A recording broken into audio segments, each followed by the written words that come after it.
Welcome back. Today we are going to go over the last and final revision of the S12. This is the LETSHUOER S12 Ultra. So this is the copper one, and it's actually very attractive. I mean, I think those of you who've tried S12s, you sort of know what the shell kind of feels like. They had a little accent piece on the back there with kind of a little bit of different design to it to make it stand out just a little bit. And yeah, very, very nice. You also do get this version of the cable, I think, matches the shell better than the pure silver one. But again, this is a modular cable. They added the little accent piece right there on the locking ring, so it gets kind of nice theme to it. So all of that is really, really nice. In addition, on this version, you do get a dongle. This is a 3.5 millimeter dongle, and it's actually fine. I think it powers the S12 Ultra, fine. I've actually used it quite a bit. It is fine, is what I will say. You also do get the plastic case, which is that one right there. So we'll kind of jump into it, and we'll try to do this one a little quicker. I mean, I think this is, I don't know what version of S12, like how many reviews I've done of kind of similar sets in S12 family. So we'll kind of go through it. We'll kind of talk about what's different here, what they fixed, what I like about S12 2024 a little bit more, and we'll kind of get into it. So if you just look at the graph, and I don't really like any of the graphs out there, I don't really even like my graph. I don't think it captures what is actually different between 12 Ultra and 2024. I mean, on my graph, they basically look the same. And I would say, is it the same as S12 2024? I would say no. I think maybe the graphs look the same, but I would definitely say no. And I'll also say that I am kind of a picky person when it comes to planars. I have a certain sound that I prefer. I sort of really liked S12 2024. It was probably the best version of taking what is really, really nice about planars, how much detail, how much resolve they can do, how transparent they can be, and making that very appealing in a tuning that kind of didn't really offend people. It wasn't too bright, it wasn't too peaky. But man, it is a really, really nice set. So that is sort of where I like planars to sound. So on the other planars like S08, and I will even say S12 Ultra, if you throw anything in between the planar driver and my ear, I tend to notice it. And whether it's foam or some other device that they used on Ultra, yeah, I will say they definitely put something in between it, and it doesn't quite sound the same as 2024. So sure, they probably graph the same, but I will say no, they don't really sound the same. And part of the disclaimer is I do happen to use desktop DAC amps, and I think it does magnify differences. You can certainly hear the difference on the DT01, but on my desktop, I think they're two different sets. If your source is kind of limiting the treble extension or it's quite colored, yeah, I think these will sound pretty close or very close. But as I said, even with DT01, their dongle that they include with it, they're not the same, but they're similar enough maybe for most people. I'm just happen to be a little bit pickier about these things. So the S12 Ultra, what I would say is that the way it kind of comes across, it has kind of lower upper treble level, but there's other dampening in there in the mix. And I couldn't quite figure out, if you just simply EQ it and say, well, I'm just going to bump up the upper treble, it's still not the same. There's still something there, and it kind of nagged at me a bit, and I never quite got an EQ close enough that it sounded like 2024 to me. So yeah, I will say there's something else going on there. I'm just not sure what it is. But the way S12 Ultra comes across, it does sound a little bit richer. It does sound smoother. But to me, it also sounds smaller. It does sound flatter. It sounds less transparent, less dynamic. And that's what I notice. And that's what I really, really liked about S12 2024. So for me, I think for most people, S12 Ultra is probably going to be the one that they prefer.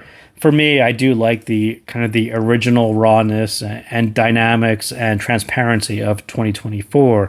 So generally, I would put it between S08. I think that one was, again, had a dampening thing. I mean, there was a lot of foam in that thing, and it just sounded really dampening. But again, it had this smoother, richer sound to it.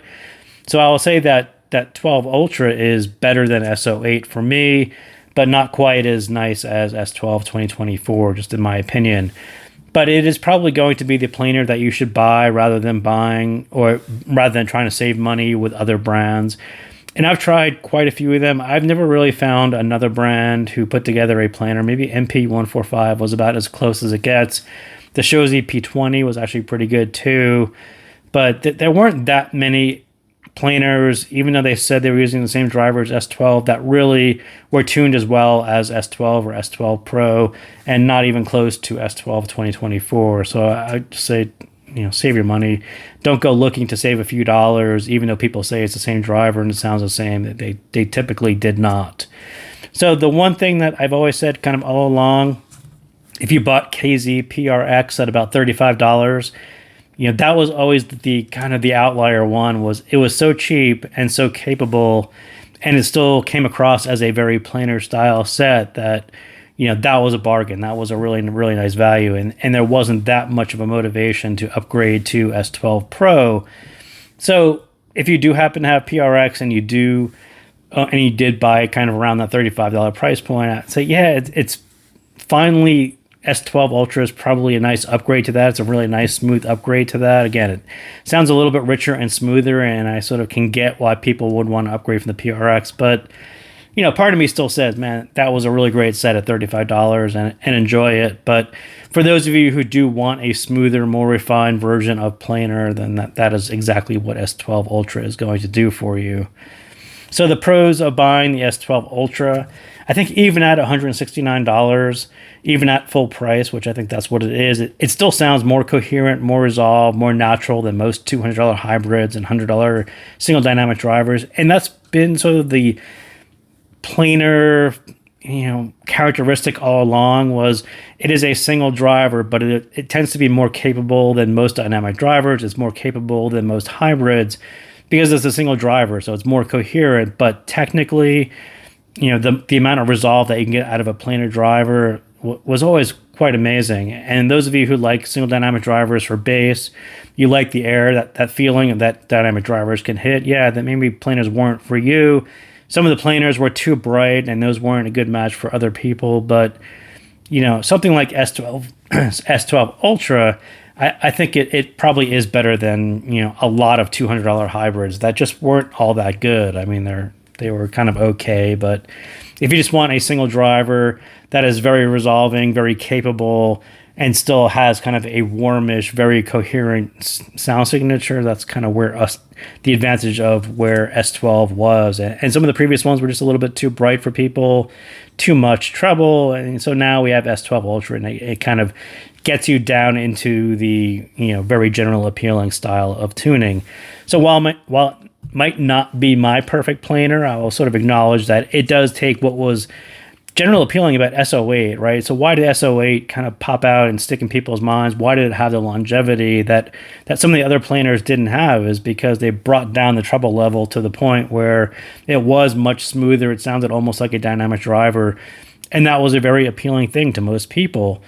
And that was kind of at the opposite end of where the criticisms of S12 Pro were, right? It's almost too bright, too much, too raw, too harsh. A lot of those things were basically fixed, but it went a little bit too far on SO8. So to have S12 Ultra be almost right between where SO8 was, it's not as dampened as SO8, but it is more than, the treble has been brought down to unharsh levels, and it's not bright and peaky. It's that midpoint between SO8 and where S12 Pro was. That is going to be very general appealing to most people, and it was really nice that they found that middle ground. It's going to be more general appealing, but retaining some of the planarness that came across on S12 Pro as well. And I say because of the balance, it's slightly bassier than it appears on the graph, and it gives S12 Ultra a warmer, smoother sound that I didn't quite expect.